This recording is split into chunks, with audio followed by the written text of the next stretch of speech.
ano ko ipapakita sa inyo. Ito ayoko manira, pero wala eh. May nagbalik kasi sa akin ng ice pop. 4 na piraso pa naman yung binili. Magkakapatid kasi sila. Buti na lang po, hindi na ipakain nung nanay doon sa mga anak niya. Lalong-lalo doon sa pinakabata kasi baby pa yun. Kung nagkataon, Diyos ko, makakadisgrasya pa ako. Ayan, yung expiration pa naman niya po is December 2025. Pero bakit ganun? Tinaray ko nga din kasi hindi na nila naibalik yung item sa akin.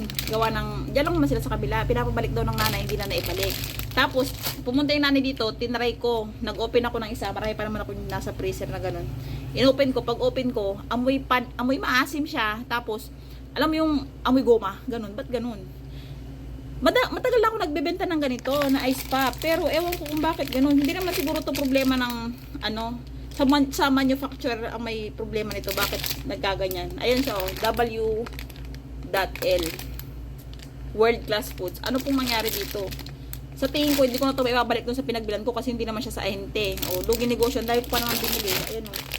Hindi ko na ito ibibenta kasi baka hindi lang po yun ang sira. Baka po ito mismo lahat. Kasi sabay-sabay ko siyang binili. Baka may sira to.